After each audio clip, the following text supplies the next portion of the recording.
नमस्कार, माझं नाव रुचा हिम्मत जाधव आणि माहेर माझं प्रयाग चिखली. जर सर बोलले ना प्रयागमध्ये 1 महिना असं हे ते माझं माहेर. माझं 12वी शिक्षण झालं आणि माझे मिस्टर आणि सासरे बायोगॅस कॉन्ट्रॅक्टर आहेत. कर्नाटकमध्ये 25 ते 30 हजार आम्ही बायोगॅस बांधलेत सासऱ्यांनी माझ्या. तेच परंपरा मिस्टरांनी चालवली आहे. लॉकडाऊनमध्ये कोरोनामध्ये 2021ला की 2च गाई घ्यायच्या होत्या. त्या फक्त माझ्या मुलग्यासाठी देशी गाईचं दूध त्याला पाजून बॉडी बिल्डर करायचं असं सासऱ्यांचं स्वप्न होतं.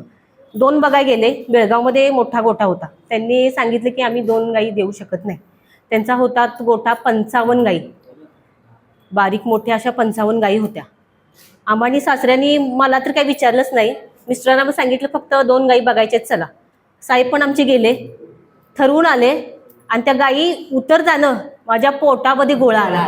अरे बापरे म्हटलं आता ह्या गाईंचं करायचं कसं. त्यावेळी फक्त 20 लिटर दूध होतं, सकाळी 20 संध्याकाळी 20. आता 1,200 लिटर दूध आहे आमचं दोन्ही वेळचं. घरपोच. हां, मुलगा आहे फुलेवाडीचा, होम डिलिव्हरी देतो. अर्धा लिटरचे आणि 1 लिटरचे असे पाऊच आहेत. तो संध्याकाळी आम्ही करतो 50-60 लिटरचा आणि डीप फ्रीजला ठेवायचं. सकाळी तो मुलगा येतो त्याच्याबरोबर आम्ही करतो आणि त्याला 6:30 वाजता 7ला पाठवून दिला की तिथून पुढं आमचं काम चालू होतं. 5:30ला आम्ही उठतो. त्या ताई म्हटल्या ना आम्ही डान्स करतो, तसं आमचं डान्स नाही, फक्त आम्ही बासुरी धुवून फक्त गोठ्यामध्ये चालू असते, म्युझिक फक्त चालू असते. पण सासऱ्यांना खूप आवड आहे गायींची आणि आम्हानी पण पहिल्यांदा जरा हे वाटायचं, पण आता इतकं भारी वाटतंय की खरंच गायींची सवय झाली. आणि 1 वर्ष झाली माझी आता सासरीवरून. पण आता तूप जे आम्ही करतो ना ते माझ्या सासूबाई स्वतः करतात. दही लावणे, स्वतः घुसळणे, लोणी काढणे आणि तूप. आणि त्याचं पण एक फायदा दुधाचा की लहान मुलांना रोगप्रतिकारक शक्ती खूप वाढते दुधामुळे. त्यामुळे आजारी पडण्याचे चान्स कमीच आहेत. वैरण आमची घरची आहे. पहिली 2 वर्ष आम्ही फार म्हणजे वैरणीसाठी फार हे केलं, कारण की अचानकच आलं ना एवढं. त्यांच्यामुळं बाहेरून घेतलं 1 एकर 2 एकर असे आम्ही विकत घेऊन. आणि आम्हानी म्हटल्यावरती बाहेरना 5 रुपये देणार, आम्हानी 10 रुपये. साईवाल गाई आहेत सगळे माझे, साईवाल.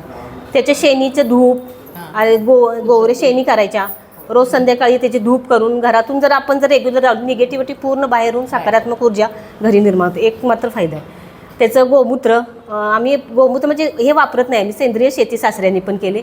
125 टन एकरी ऊस काढला आहे. आम्हाला मुन्ना मडकाच्या ह्याला अवॉर्ड पण मिळाले सासऱ्यांना माझ्या प्रदर्शनमध्ये. हो.